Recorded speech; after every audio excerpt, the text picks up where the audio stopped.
Okay. Thank you. All right. And again, welcome to book 17 on Cosmic Alchemy. Something a little different today that we have in store. The last few books, including last book 16, and now moving forward, is that there is a change in emphasis. As you move to completion of this material, you are then handed, if you will, all the tools necessary to be able to apply and do a spiritual work, both within yourself and with others. It does not mean that you know everything. Matter of fact, all it means is that you are on the beginning of the journey, that you've moved from, if you will, the very beginnings of being a inquiring soul to that next stage of practicing the presence and being able to expand on that with the tools. And that then there are going to be 4 concepts that I really would like you to think about. And that is to know, to will, to dare, and to be silent. Now, to know really means that knowledge needs experience. One of the things that Zane continually reinforces is that don't just take him at his word. Do not take me at my word or anyone else within the organization or those that you meet in life. Test the knowledge. See if it is true and if it is applicable. Because the combination of knowledge and experience equals wisdom. And having wisdom in the world right now, I think, is probably more needed than at least until that last cycle. I'm very much one that believes that the world runs in cycles and that we run from epoch to epoch. And right now we're entering into a down cycle that can be pretty harsh depending on how things go. The second aspect of not only having knowledge and experience to equate wisdom is to have a desire. What is it that you want? And it needs to be fairly specific, and this can be evolving. It doesn't have to be one and done. But just to say, I want to be wise is vague enough that it's hard to say, I've obtained a certain level of wisdom. In other words, you may say, I desire then to complete these 21 books. That then is something that's tangible, it's measurable, and it's applicable. You may say that you want to, I know a person that is actually building an orphanage in India and providing the perpetual funding and everything else, and I'm just astounded. But he has a very specific desire of knowing what he wants. And then the third aspect of that is to dare. And are you taking appropriate risk in your spiritual practice and even in moving through your life? Playing it safe never really got us much of anywhere. And so in as much in our spiritual life as in our physical life, we want to make sure that we're constantly pushing the boundaries. We're experimenting. We're gaining in areas that we may not even be comfortable in understanding and gaining. But yet we put one foot in front of the other so that we again reinforce and stretch ourselves and open ourselves to the possibilities that are out there. And that last aspect, to be silent, is easily misunderstood, but it's important, especially you start reaching this stage, that information that you share be appropriate to the audience. I will assure you, if you've not already run into it, a discussion of some of these materials will offend, it will scare, it will challenge, it will not be always well received. So it's very important that you make sure that if you do share the elements of materials from these courses and the experiences in your life, that it's falling on ears that are receptive and encouraging.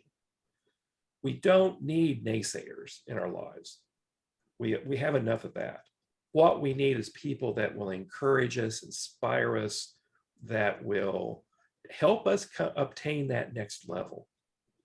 So I really encourage you to, before you speak, consider where that individual is. That's not saying you're better than they are or that they're lesser than you are.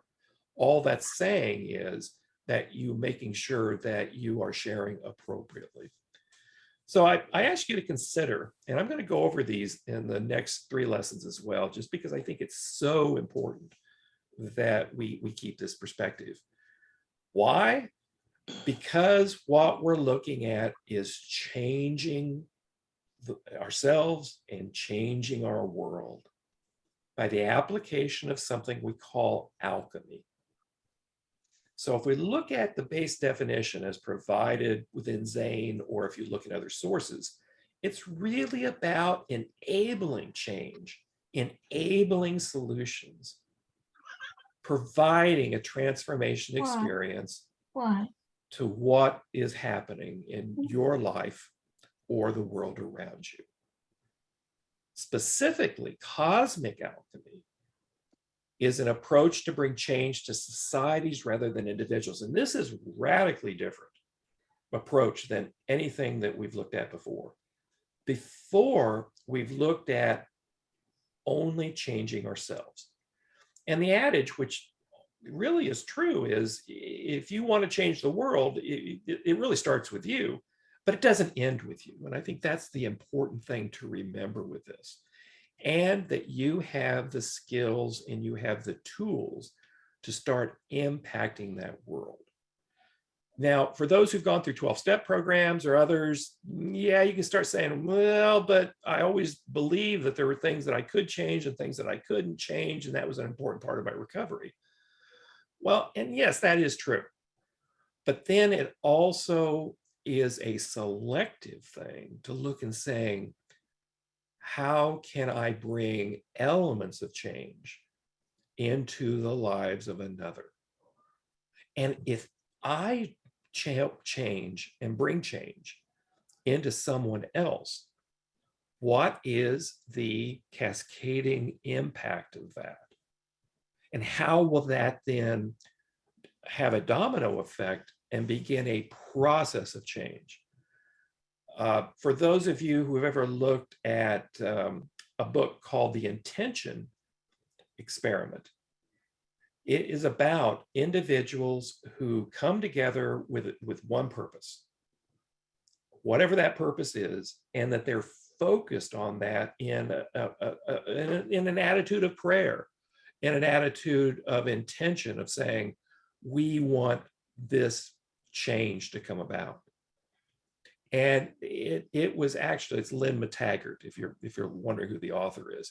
And what they did is a scientific study looking at the impact of intention. And they found that as individuals come together and begin to focus on an element of change, even a small group, that the needle it moves, that change can come about. So we change our environment by becoming the desired change and then taking action to promote the activities. Do not be inconsistent. If you want to see a more moral solution in our society, in politics and business and whatever, then the first approach should be to make sure that your actions have a high degree of morality. It is then consistent that you can look to expanding that. So again, this may sound a little preachy, but it's just one of those things that, because this book is so different in how we look at how we look at life and how we look at society, we want to move the needle. We want to start bringing incremental change, not only to ourselves, but into those around us. We do that through what's called the 4 basic freedoms. When the 4 basic freedoms exist, that of freedom to worship, freedom from want, freedom of expression, and freedom from fear. When we see these manifested both in an individual, in a group, in a society, we find a period of expansion, a high degree of happiness, and elements of change occurring. Now, you may have seen in the news recently, they publish every year, which are the happiest countries. And Vega, those happen to be Scandinavian countries, interestingly enough, right? So what we find is that there's a high degree of these four elements within each of those societies where people self-report as being happy and content. Now, does that mean every individual has all these things all the time? And the answer, of course, is no. But it means that there is an emphasis, or there is a focus on providing these elements and the opportunity for these elements to everyone. And I would make the statement, and in total agreement with Zane, page 8 and 9 in the Green Book, is that true spirituality as a hermetician, as a spiritual practitioner, that you promote the basic freedoms of all people, regardless of personal feelings and opinions. I may not agree with what you want to do or what you say. However, I respect your ability and your right to do that. Now, there are obviously some limitations in terms of as long as that's reciprocated and that they then respect our right, my right to have certain beliefs and positions and opinions. And that's where the conflict often comes in, is that it tends to not have an equal balance. And then you have conflict within the society or even just among friends. So think about that in terms of spirituality, that true spirituality has a responsibility to society. We have a responsibility to be the change, to affect the change. And this is something that you'll find within the Hermetic traditions, within various, we'll call them ancient wisdom groups, that this is a constant theme. It may not be overtly stated, but yet it is practically applied. And I think that is an important element. Now, let's take a look at some of the elements, because this can get a little cloudy at times. Freedom of want, from want, is not just about accumulation of personal possessions or of items. Matter of fact, some of the happiest people that I have known are people that I first considered to be impoverished. But upon questioning and asking, it was more that they said they had everything they needed, that they had a quality of life rather than a quantity indication of life that allowed them to focus on people rather than things. Now, that's not saying that materialism is necessarily bad, evil, or whatever. Just be aware that stuff can cause distractions and cause us to lose focus on people. And when we lose focus on people, this is usually the beginning of problems that occur. Also, as we focus on actions and activities that encourage innovations, in business, particularly on production and invention, and the improvement of an individual's quality of life, noted on page 27, that these are important elements. And again, it's easy to get caught up in the rush of the new, the shiny, competing with neighbors for possessions, having a bigger house, bigger car, nicer stuff. But as it was Denzel Washington in an address to a group of college graduates said, you never see an armored car following a hearse to the cemetery. There's no armored cars following the hearse. You can't take it with you. Those things are not the important, it's the quality of the relationships. There's also an evaluation of society, I think, by what they do with their energy and their materials. For those of you who know who Nikola Tesla was, he had a proposal for the distribution of energy without cost, wirelessly. Now, he was shot down, and some say he was done in, because of his desire to be able to give this to everyone and have people be able to make use of it. There obviously that's a debate that can't be resolved, but his goal was to make sure that everybody had access to energy that could be created freely and distributed freely. A part of this also is enabling and making sure that people have the opportunity to work and be productive. Now, you can't make people work. Can't mandate that. However, for most of my travels, especially in second and third world and inner cities or impoverished rural areas of first worlds, most of the time there was not the opportunity to be productive and work. And that, along with education, which we'll talk about in just a minute, were issues that raised an enormous amount of problems. So here you have the opportunity in what you do to look to say, are you contributing to these things, or are you, if you will, inhibiting? Now, again, this book's different. This book is different than the others that we have examined before. In chapter 2, again, we talk about the appropriate use of wealth. There is nothing wrong with wealth. And it's more of a matter that how it's used is a determinant of, if you will, a degree of spirituality. If a person uses it to create opportunity, if they use it to improve the quality of life for others, then they have done a great thing. And then that raises the age-old question, can we banish poverty? And the answer is, of course, no. There's a personal responsibility and opportunity to take that people can choose to or not choose to.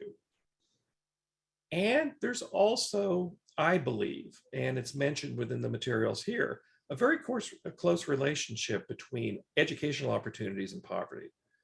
Those societies that have a high degree of education have lower incidences of poverty. And one of the best ways to intervene is to provide for educational opportunities to those that are otherwise impoverished. And again, on page 38, you can see the discussion of that. Chapter 3, Cosmic Politics. As it says, the goal is to make as great of intellectual and spiritual progress as possible. That is should be one of society's goals. I don't see that stated today by very many political groups. To do that, then, there has to be the selection of capable leaders. And we can talk about the forms of government. Every form of government has its pros and cons. One of the most efficient forms of government is a benevolent dictatorship. The problem is finding the benevolent dictator. Doesn't seem to work out too well.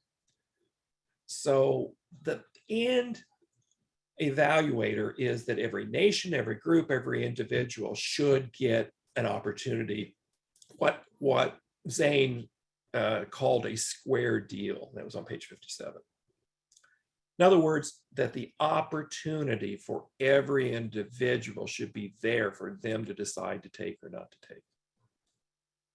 Kind of an interesting thought, huh?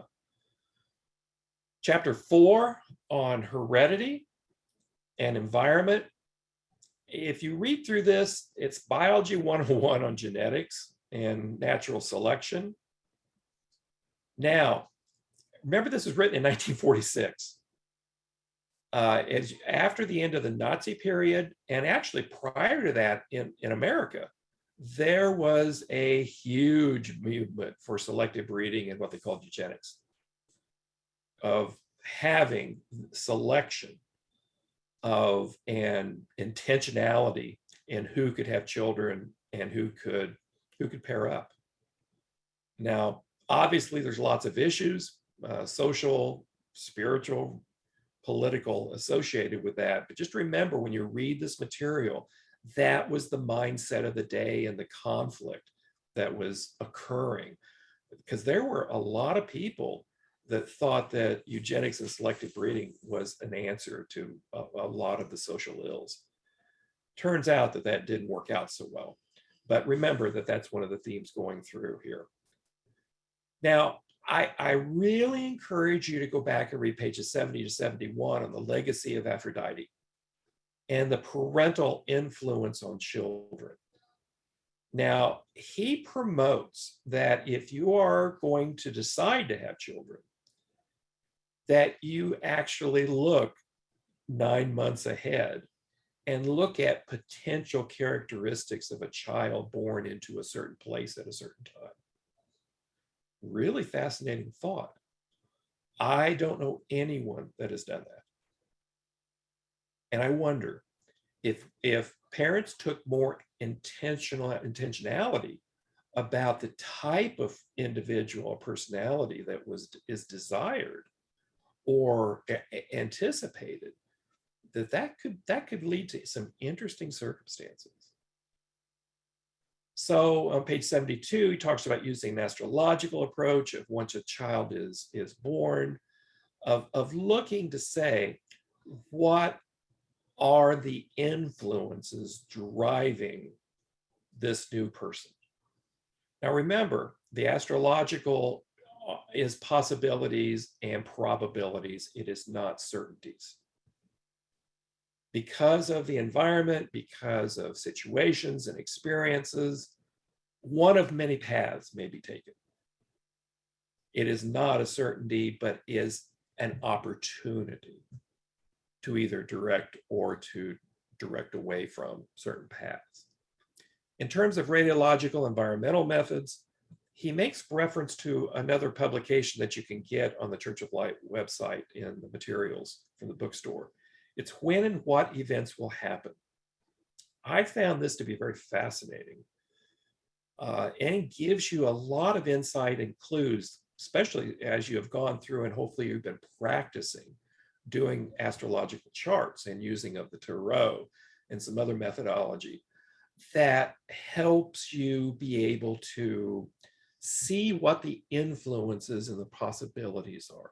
Again, we're not dealing in certainties, we're dealing in possibilities.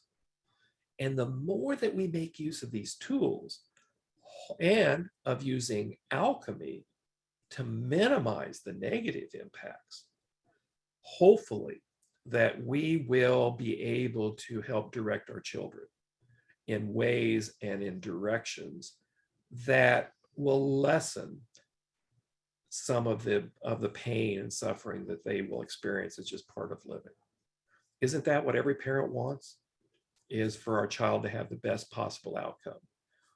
We, unlike so many others, have the tools to be able to assist in that. And I'm as negligent as most in saying I haven't done as much as I could, or as much as I probably should. But here is the opportunity to do that. So as you can, when and what events will happen is a good reference material to have. Now, chapter 5 on how to be spiritual starts bringing the rubber to the road, if you will. He makes a statement that spirituality on page 85 is related to the quality of thoughts, feelings, and actions of life. I don't disagree with that. Matter of fact, I think he's right, because what we think, what we feel is reflected in what we do. And if we are looking to better ourselves and the focus of and better others concurrently, we will have a higher quality of life. And his definition on page 87 of morality is really interesting. The soul is completely moral when it's contributing to the utmost to cosmic welfare. One of the requirements of a hermetician is that they have I'm going to use the word mission, that they have a purpose, that they have a project, not just one, but an ongoing project that benefits others than themselves.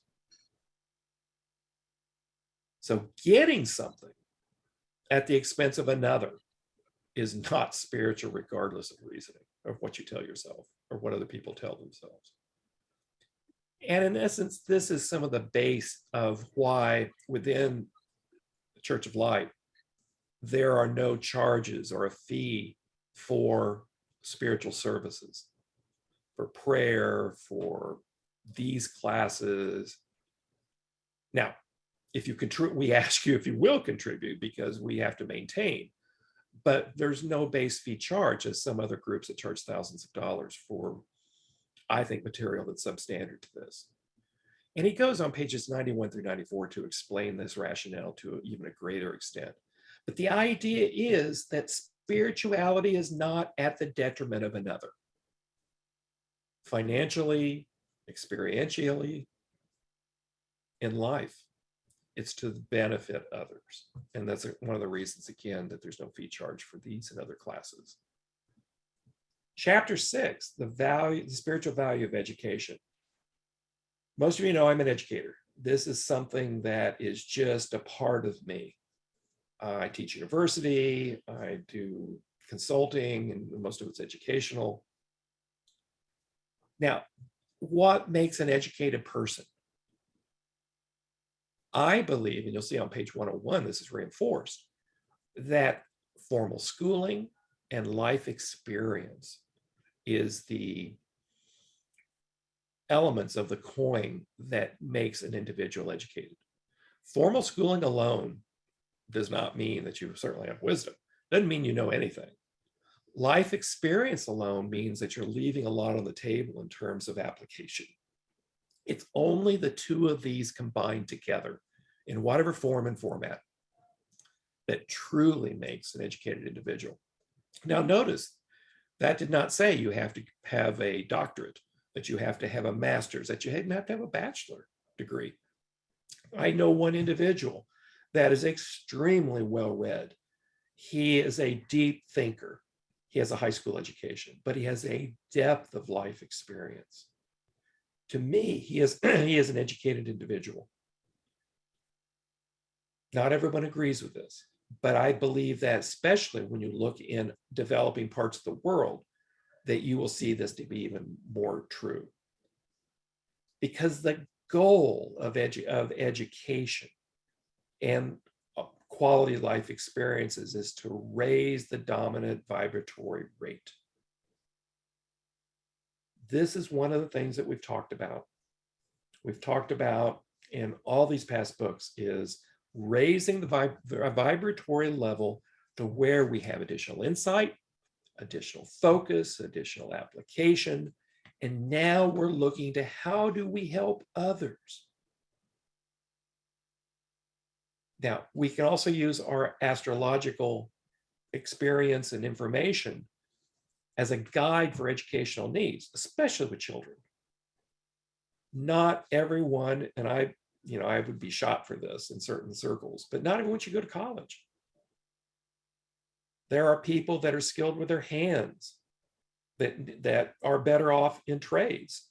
Going to college for them is not as appropriate of use.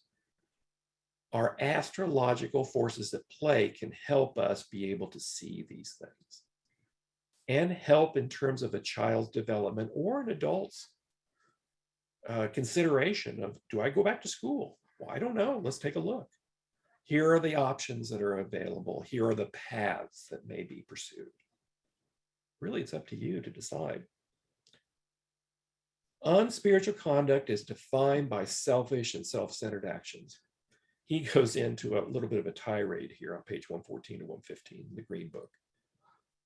Mainly because in the name of religion, in the name of spirituality, when you really peel away all of the veneer, it comes down to the person is sometimes acting, or too often acting from selfish motivations. They benefit in what appears to be benefiting others. We've seen this in terms of charitable organizations. Heck, I've seen with a recent scandal, it's 2022 for those listening at a later date, within certain religious organizations that have abused the trust of others. And by self-satisfaction, they have hurt not only themselves, they've hurt other people. So it's a consideration that as we evaluate our actions, is it truly helping other people? So how do we appraise spiritual values? I think that there's really 5 elements here that we need to look at. Now, you may want to argue with me, and sometimes I've argued with myself about that, but I believe from any life event, it's possible to extract spiritual values. The unfortunate thing that I see is negative events often have the strongest indication of lessons to learn. That's discussed on page 123. When we see what not to do or what we don't want to experience, more often than not, we end up with a life lesson that we certainly and hopefully don't want to repeat. There's also a list of items on page 124 that I encourage you to look at. Length versus breadth of life. Now, I'm not saying that I'm looking forward to transitioning to the next experience. I'm curious. But to me, it's about the breadth of life, the experiences. And if I can't have those experiences, or because of physical limitations, no longer able to do that, I would rather have that than length of life. Now, that's a personal decision. Everyone has to look at. So quality over quantity. And then on page 128 through 129, do personal habits necessarily reflect spiritual nature? And I kind of think they do.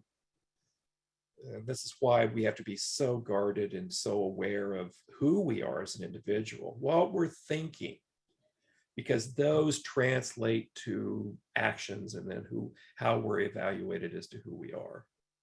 Because to me, I agree with on page 132, spirituality implies positive, constructive actions to others, not just to ourselves. And then he goes into a little more tirade about the value and need for continuing education.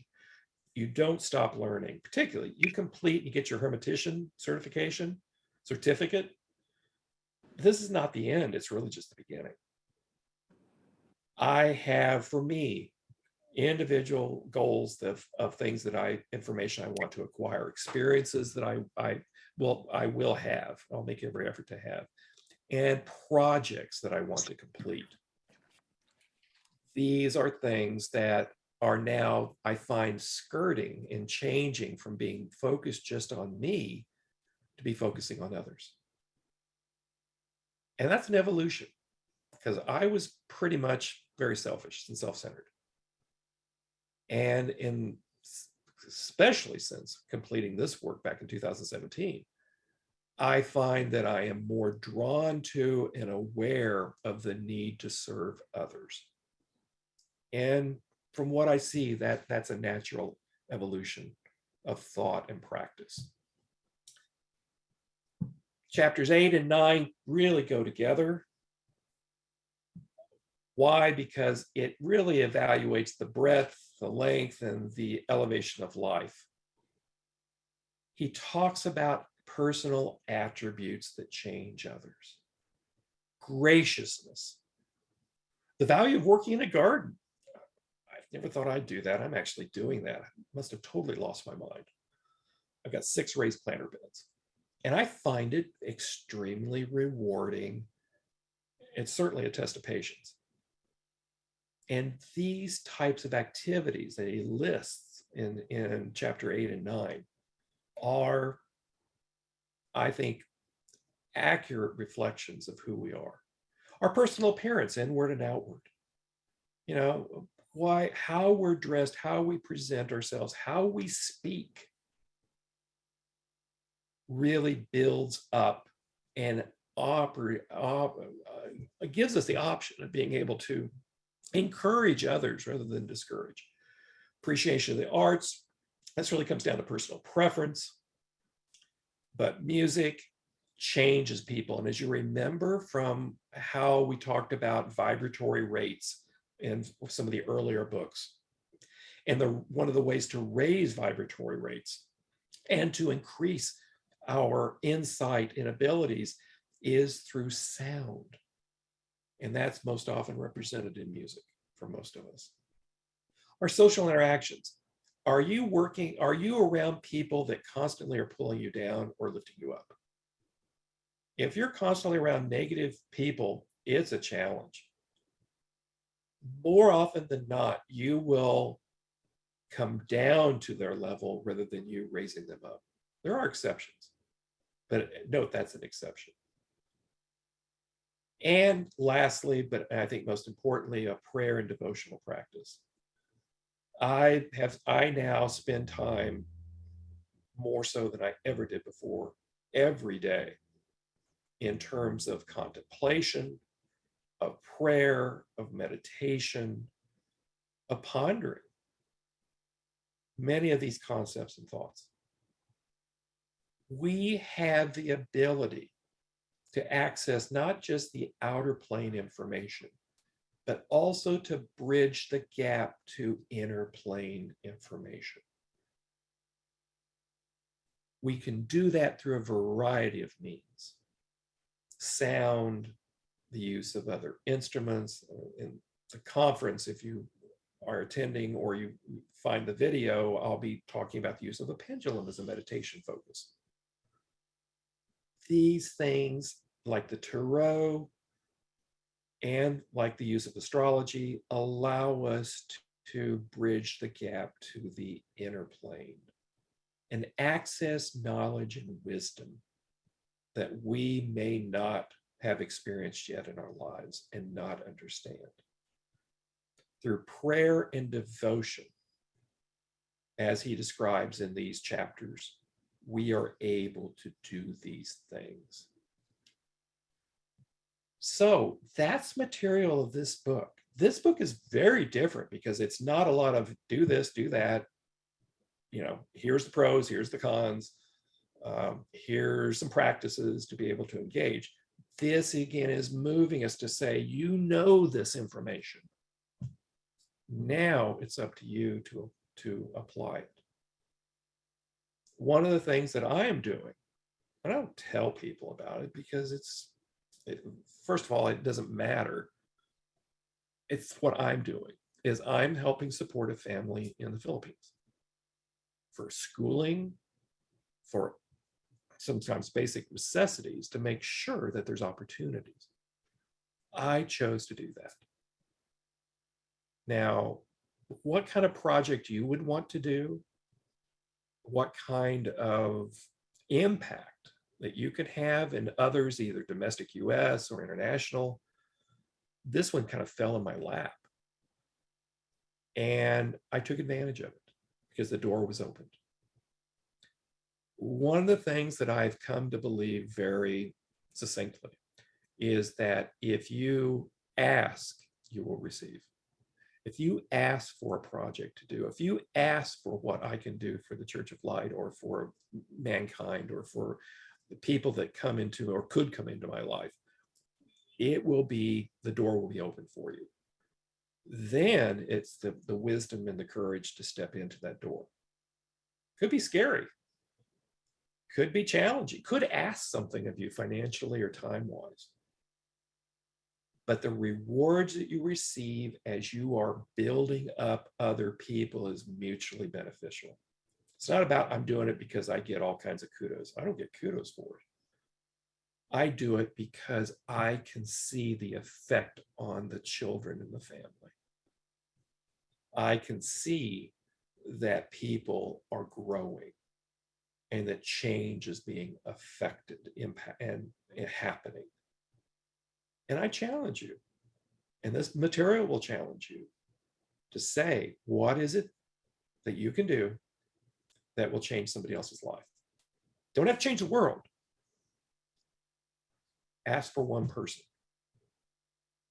And then invest in that, refine it, and verify it. All right, so we'll move to the closing ceremony and then go to some questions and answers. So Vega, would you share the closing ceremony with us, please? All right, if everyone would take a nice deep breath. Put your feet on the floor. And we should shut off this. Well,